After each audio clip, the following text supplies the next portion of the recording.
분들에게 사랑하고 축복합니다. 사랑하고 축복합니다. 아멘. 19세기 초반에 나폴레옹이 전 유럽을 벌벌 떨게 만들었습니다. 그림을 보시면 전 유럽이 이 나폴레옹 때문에 언제 공격을 받을지 항상 대비를 하고, 나폴레옹이 오면 그 지역은 끝이 나거든요. 그렇게 맹위를 떨치고 있을 때에 러시아 쪽으로 작전에 들어갑니다. 러시아 진격 작전을 펼치는 거예요. 무려 60만 대군을 이끌고 러시아로 갔습니다. 이 작전이 성공했을까요? 실패했을까요?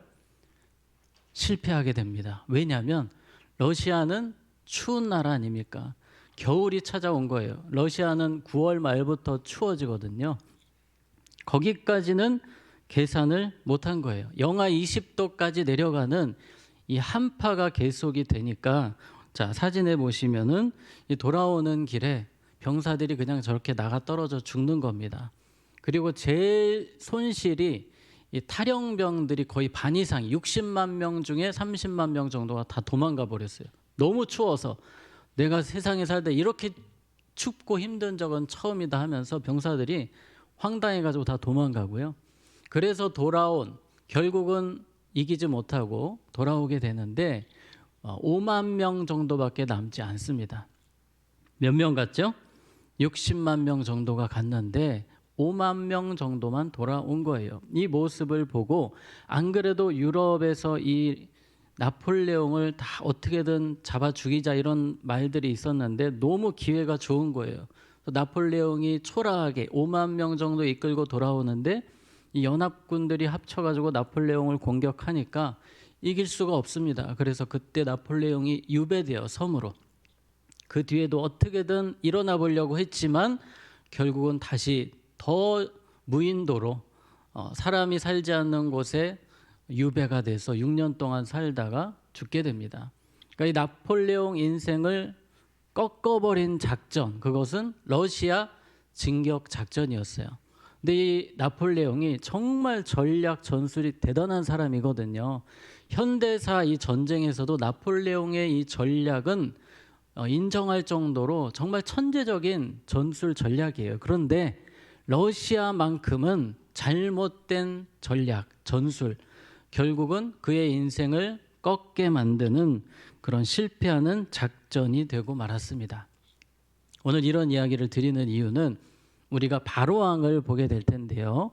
이 바로 왕도 그랬습니다. 바로 왕도 나폴레옹만큼 대단한 왕이었어요. 주변의 모든 나라의 패권을 잡고 있는 정복의 왕이었습니다. 그런데 작전을 잘못해서 결국 그도 무너지게 됩니다. 비참하게 무너져요. 그가 홍해의 수장이 되지 않습니까? 그래서 오늘 왜 바로 왕이 어떤 작전을 썼길래 그렇게 내리막길로 가는 작전이 되었는가, 두 가지를 살펴볼 겁니다. 첫 번째, 한번 따라해 보겠습니다. 지연 작전. 지연 작전이었어요. 이게 무슨 얘기냐면요, 바로 왕에게 어느 날 누가 나타납니다. 모세가 갑자기 나타났어요. 근데 모세의 행색이 그렇게 막 좋아 보이지가 않았습니다. 80세의 할아버지 아닙니까? 이 할아버지가 갑자기 어디서 나타나가지고 자기 보고 막 얘기를 하는데, 하나님이 내 백성을 내놓으라고 한다. 내 백성을 풀어줘라. 내 백성이 가나안 땅에 가야 된다. 막 이런 이야기를 하는 거예요. 지금 노예로 있거든요. 지금 백성들이 남자만 60만 명인데 엄청난 인력인데 이 인력을 빼가겠다고 하니까 그것도 한 노인이 와서 막 웃습니다. 낄낄대고 웃어요. 근데 이게 장난이 아닙니다. 10가지 재앙이 이집트에 막 내리기 시작합니다. 하루는 나일강이 뭐로 변합니까? 피로 변합니다. 이 나일강이 그들의 생명줄이거든요. 이 생수, 모든 농사의 나일강이 정말 핵심입니다. 그런데 피로 변해버리고 거기서 물고기 막 폐사되고 이거 상황이 심각해지는 거예요. 그러더니 갑자기 막 이과 창거를 하는데, 이 바로왕이 이제 신하들 데리고 회의를 하는데 다 긁고 있어요. 막 긁고 있고 벅벅 긁고 있고 막 눈은 퀭하고 긁느라 잠도 못 자고 막 그런 시간이 있다가 또 하루는 개구리 재앙이 임합니다. 개구리가 막 자고 있는데 옆에서 막 툭툭 튀어나오고 바로 왕의 자녀들이 막 입속에 개구리 들어갔다고 하질 않나 막 미쳐버리겠는 거예요. 그래서 모세에게 부탁을 합니다. 제발 살려주세요. 제발 살려주세요 하는데 마음속은 어떤 생각이 나면 이거 다음에 보내야지. 지연시켜야지. 그냥 그런 생각만 하는 거예요. 자, 말씀 가운데 8장 15절에 보면 그러나 바로가 어떻게 됨을 보았을 때에 숨을 쉴 수 있게 됨을 보았을 때에 뭔가 좀 살만해지면 이거 다음에 해야 되겠다. 지금 굳이 백성들 안 보내도 되겠다라고 마음을 먹고 버티는 거예요. 그렇게 버티면서 이제는 이거 뭐 버텨도 되겠네라는 생각을 합니다. 근데 10번째 재앙이 무슨 재앙입니까? 장자의 죽음이에요. 바로가 가장 아끼는 첫째 아들이 죽게 되면서 그때서야 순종하는 겁니다. 내가 왜 빠르게 순종하지 않았을까? 내가 왜 이렇게 지연을 시켰을까 하면서 후회 막심한 생각을 하게 되는 거예요.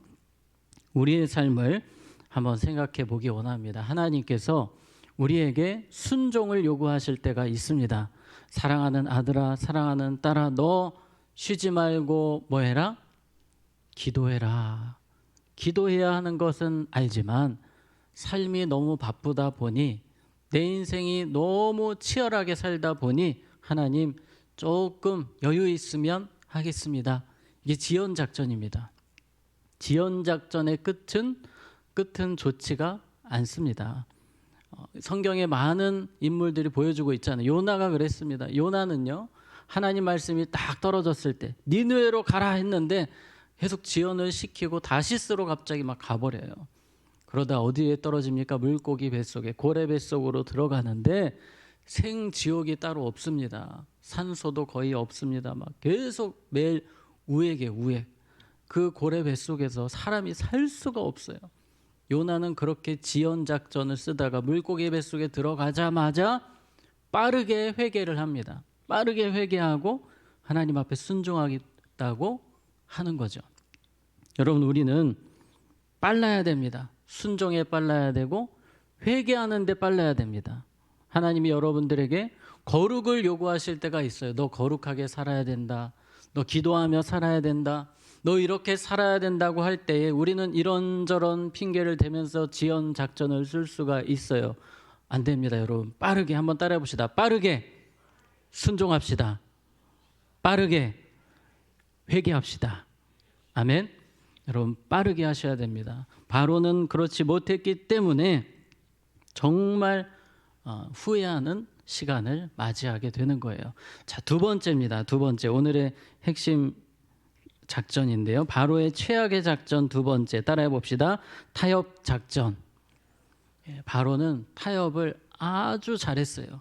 모세가 뭐라고 합니까? 내 백성을 보내라 라고 했어요.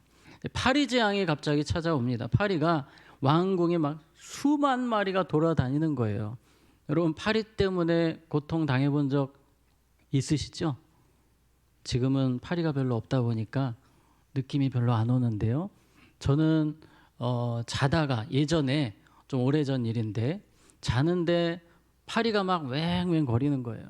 그래서 그냥 너무 피곤해서 제가 좀 예민한 편인데도 그냥 잤어요.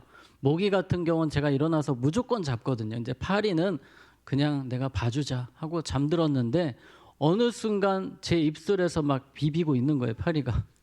정말 바로 깨가지고 막 너무 기분이 안 좋고 너무 더러운 느낌이었어요. 잠이 오지를 않더라고요. 막 불쾌해가지고. 근데 이 파리가 수만 마리가 방에서 돌아다닌다고 생각을 해보세요. 살 수가 없는 겁니다. 이 바로 왕이 이제는 내가 더 이상 못 버티겠다. 모세를 부릅니다. 헬프미 하는 거예요. 백기를 들고 모세에게 이렇게 이야기를 합니다.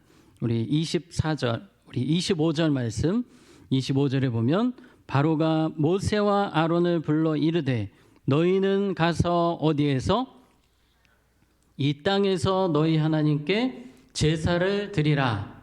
여러분, 이 말씀이 잘못된 말씀이죠. 무엇이 잘못됐나요? 우리 다시 한번 보겠습니다. 어디가 잘못된 겁니까? 25절에 이 땅에서, 어디서 원래 예배를 드려야 되죠? 이 땅을 떠나서. 모세가 계속 이야기했던 부분은 하나님의 명령은 이 땅을 떠나는 건데 바로가 머리를 굴리는 거예요. 살짝 단어 바꿔서 이 땅에서 예배해라. 내가 예배 마음껏 할 수 있도록 자유를 줄 테니까 이 땅에서 예배해라 라고 하는 겁니다. 그때 모세의 반응이 이랬습니다. 26절입니다. 26절에 모세가 이르되 그리함은 뭐하니이다? 부당하니이다. 바로 잘라버립니다. 이건 타협의 여지가 없다는 거죠. 우리가 살아가면서 어떻게든지 세상은 타협을 요구합니다. 우리 하나님의 사람들은 칼같이 모세가 지금 했던 것처럼 바로 잘라낼 수 있어야 하는 것입니다. 이 능력이 우리에게 필요해요. 아담과 하와가 그랬잖아요. 분명히 이것은 아닌데 아니라고 말을 못하고 계속 뱀의 이야기를 듣다가 파멸의 길로 가게 되는 겁니다. 타협은 할 수가 없는 거예요. 하나님 말씀은 타협할 수 있는 것이 아닙니다. 따라해 봅시다. 아닌 것은 아닌 것입니다. 우리 당당하게 이야기할 수 있어야 됩니다. 제가 얼마 전에 유튜브 어떤 영상에 보니까 그 영상이 건전한 기독교 방송사에서 만든 영상이었어요. 그리고 그 영상에는 어떤 요즘 젊은 분들이 많이 좋아하는 신학자 또 목회자인 분이 나오셔서 동성애에 대해서 이제 설명을 하시는 겁니다. 동성애에 대해서 막 이런저런 설명을 하시다가 동성애를 지지하는 이야기를 하시더라고요.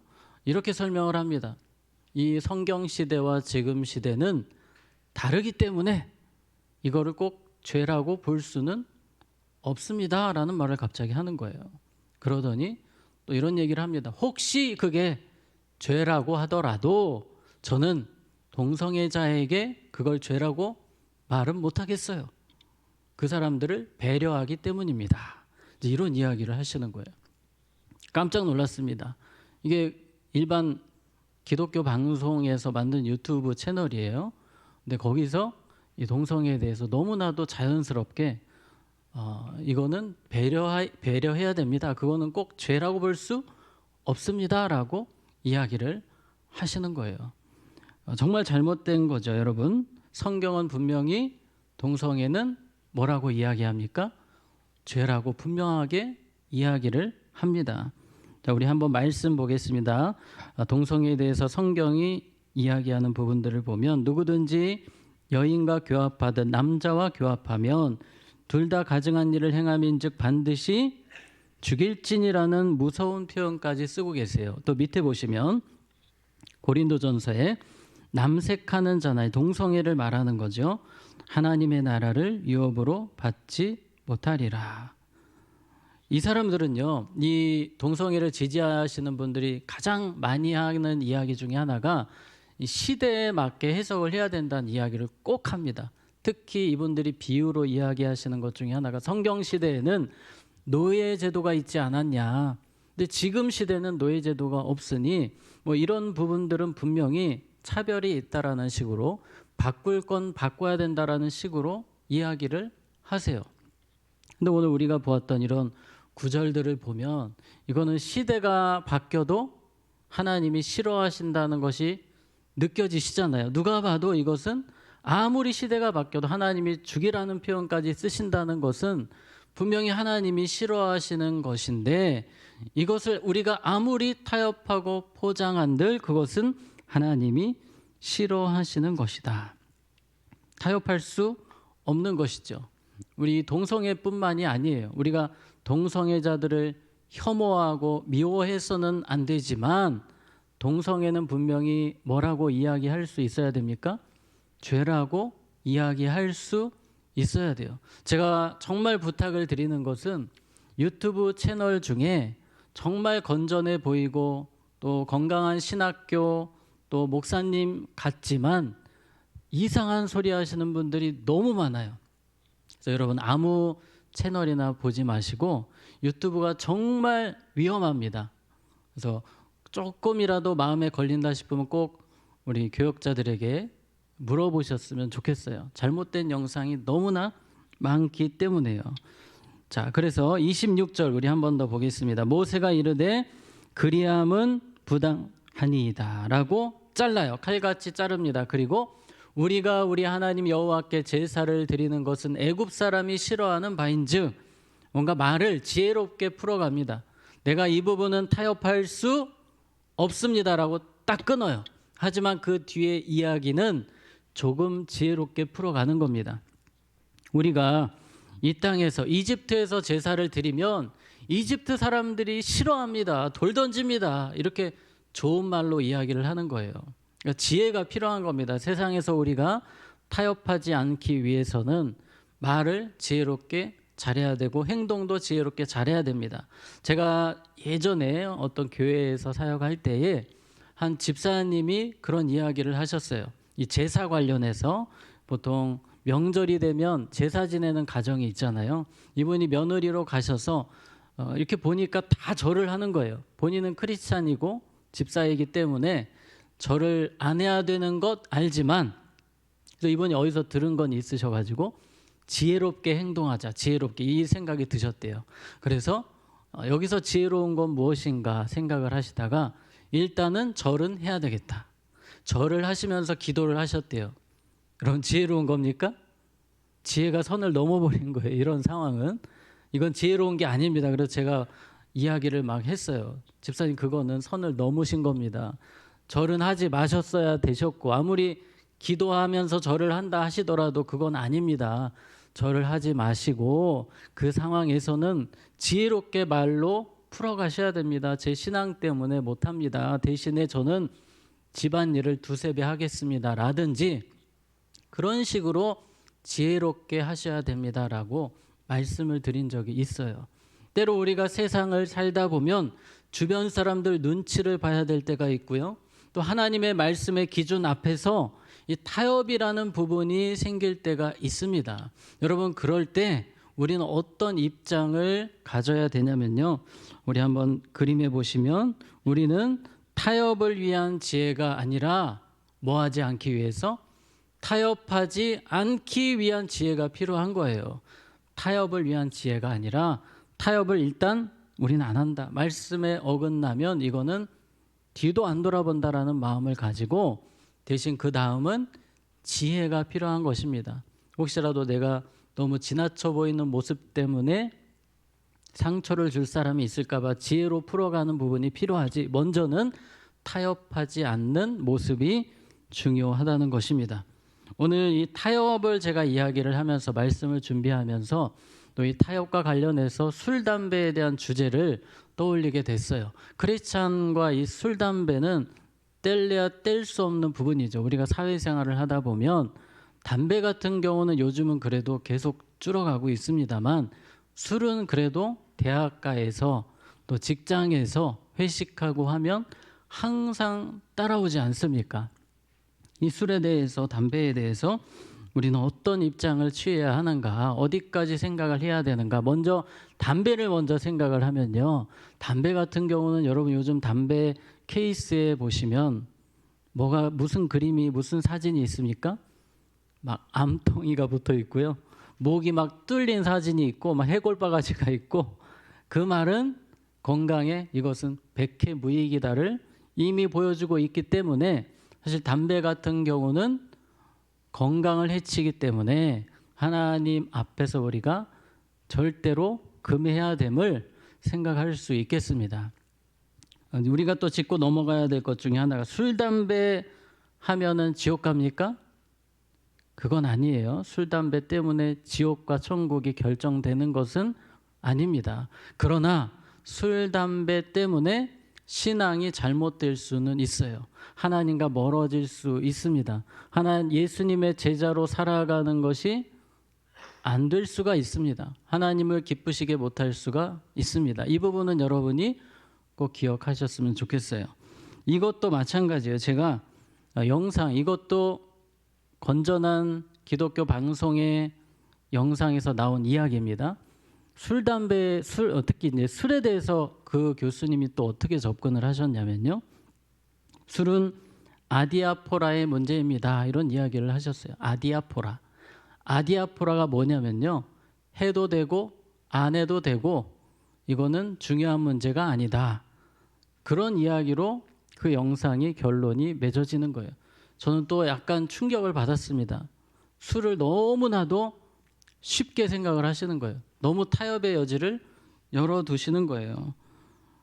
오늘 특별히 술이 왜 문제가 되는지, 우리 크리스찬들에게 왜 술이 문제가 되는지 세 가지를 제가 설명을 드리려고 합니다. 이것은 아디아포라 문제가 아니에요. 첫 번째, 술로 인해 누군가를 어떻게 할 수 있을까요? 실족해 할 수 있습니다. 만약에 제가 어제 주일 전날 제가 실제로 그랬다는 건 아니고요.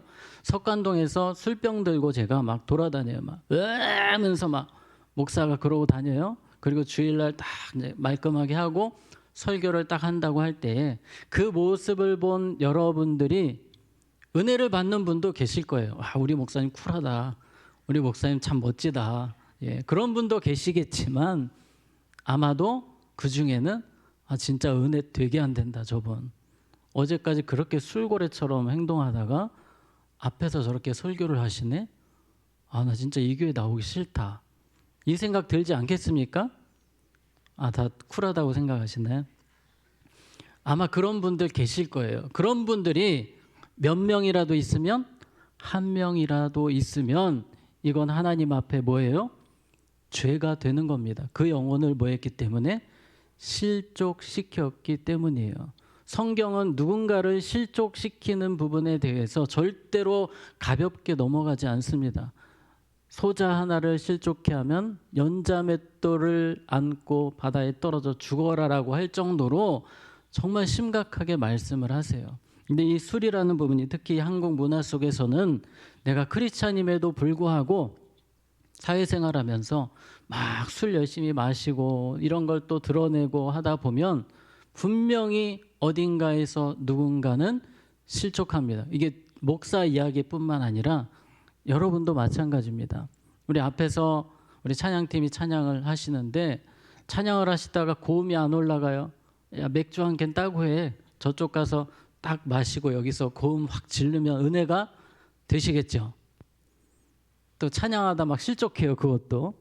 여러분 그렇다니까요. 이 술이라는 문제가 아디아포라가 될 수가 없어요. 누군가에게는 분명히 실족거리가 되기 때문이에요. 담배도 마찬가지고요.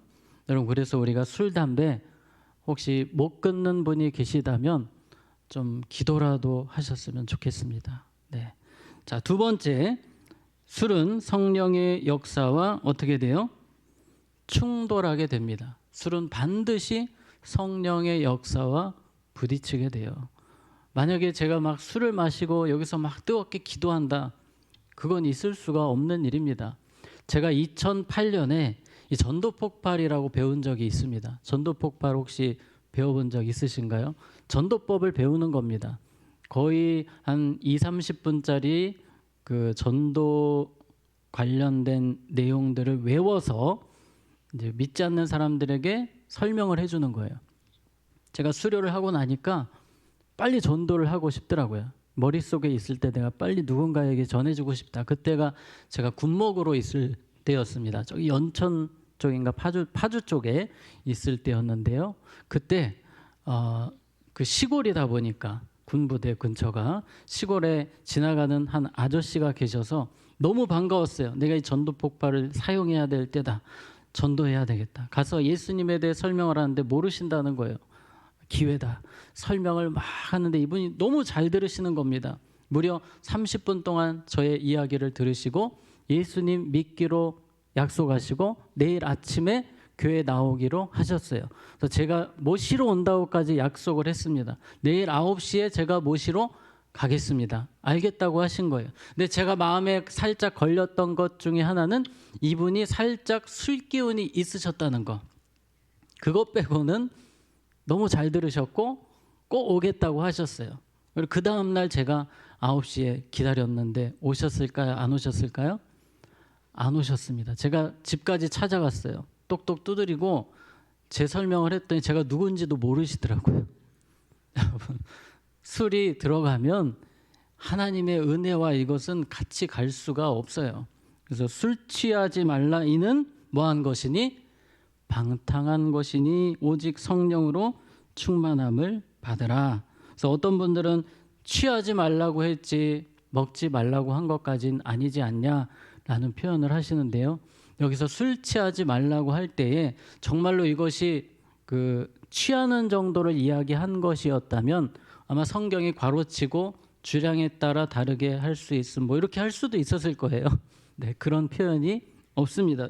성경에 보면 잠언 20장 1절에 포도주는 거만하게 하는 것이요 독주는 떠들게 하는 것이라 이에 미혹되는 자마다 지혜가 없느니라.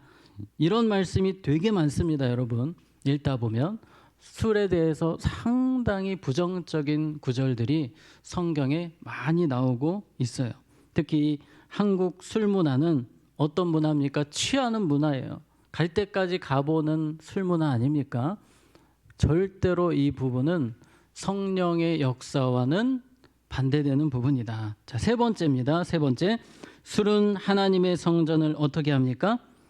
힘들게 합니다. 아까 담배와 좀 비슷한 맥락입니다. 너희는 너희가 하나님의 성전인 것과 하나님의 성령이 너희 안에 계시는 것을 알지 못하느냐? 특별히 하나님이 거하시는 전이라는 것을 생각할 때에 우리가 건강하게 몸을 하나님 앞에서 잘 유지시키는 것이 중요합니다. 이 술이라는 것, 과거에는 술이 그렇게 뭐 건강에 문제가 없다라는 말들이 많았습니다. 최근 자료인데요. 우리나라 질병관리청 국제암연구소에 따르면 술은 몇 군 발암요인? 1군 발암요인. 제가 지어낸 게 아니고요. 질병관리청에서 이렇게 실제로 싣고 있습니다. 하루 한두 잔 소량도 뭐를 유발한다? 암을 유발한다라고 이야기를 합니다. 또 과거에는 이런 부분 때문에 어떤 암 환자들에게 지침을 줄 때에 음주는 적게 하세요라는 그런 문구가 있었습니다만 2016년부터는 이것도 바꿔버렸어요. 어떻게 바꿨냐면 소량 음주도 피하기. 여러분 지금 사회 의학적으로도 술이 어쨌든 건강에 문제를 끼친다. 발암 요인이다라는 것을 이야기하고 있어요. 아무리 술을 좋게 이야기하려고 해도 분명히 우리의 삶에 우리 특별히 건강적인 부분에서 문제가 될 수 있다는 것입니다. 그래서 이러한 것들을 다 종합해 볼 때에 이게 단순히 아디아포라 해도 되고 안 해도 되고 네 마음대로 하세요의 문제가 아니라는 부분을 여러분이 기억하셨으면 좋겠습니다. 제가 최근에 최강희 씨라는 분 간증을 들은 적이 있어요. 이 최강희 씨라는 탤런트 분이 술과 담배에 거의 쩔어 사시던 분이셨어요. 의지도 약하셔서 예수님을 믿으셨지만 이게 끊는 게 되지 않는 거예요. 그래서 하나님께 기도를 드렸대요. 하나님, 제가 의지 박약인 거 아시잖아요. 저 끊는 거 너무 힘들어요. 술 끊는 게 안 되고 담배 끊는 것도 안 되고 제 힘으로 안 됩니다. 그러면서 계속 기도를 해 나가시는 거예요. 한 가지 생각을 하셨대요. 술을 정말 먹고 싶을 때만 먹겠습니다. 하지만 그냥 괜히 먹는 거, 그냥 습관적으로 먹는 건 그럼 안 하겠습니다라고 또 그렇게 기도를 하셨대요. 그리고 자신을 보니까 그렇게 막 먹고 싶었던 적은 없었고 그냥 습관적으로 그냥 괜히 술잔을 들게 되는 자신의 모습을 보는 거예요. 그래서 그때마다 괜히 하는 거네, 내려놔야겠다. 또 담배를 들려고 하다가 이것도 그냥 습관적으로 괜히 하네, 내려놓고. 그러면서 이분이 고백하기를 완전히 끊어졌다. 사진에 보시면은 세상에 그게 끊긴 거예요. 네, 그런 간증을 하는 것을 제가 들었습니다만 여러분들 하나님께서 반드시 이 부분은 도와주십니다. 문제는 우리가 너무 소극적이기 때문에 하나님이 도와주시려고 해도 안 되시는 분들이 많아요. 술, 담배를 지금 당장은 아니더라도 어떻게든지 내가 끊겠다라는 마음을 오늘 갖고 가셨으면 좋겠어요. 그래서 하나님은 여러분을 어떻게든지 거룩한 주의 백성으로 세워가시는 분이다. 그래서 오늘 말씀을 정리하겠습니다. 오늘 바로 왕이 작전을 두 가지를 썼다고 했습니다. 무슨 작전이었죠? 지연 작전. 어떻게든지 순종을 안 하려고, 회개하지 않으려고, 또 타협 작전, 성경 말씀을 조금씩 바꾸는 타협 작전을 썼습니다. 우리도 그렇게 살 수 있기 때문에 자, 한번 따라해 보겠습니다. 빠르게 회개하고, 빠르게 순종하며, 뜻을 정하고, 타협 없이, 하지만 지혜롭게 그렇게 살아가는 우리가 되기를 원합니다. 아멘. 기도하겠습니다. 하나님, 세상은 우리에게 순종을 미루라 하고 회개를 미루라 합니다. 타협하라고 합니다. 그러나 뜻을 정하고 다니엘과 세 친구처럼 주님을 위해 살아가는 우리 모두가 되게 하여 주시옵소서. 예수님 이름으로 기도합니다. 아멘. 이 시간 우리 함께 결단 찬양으로 나아갑니다. 나의 모습, 나의 소유.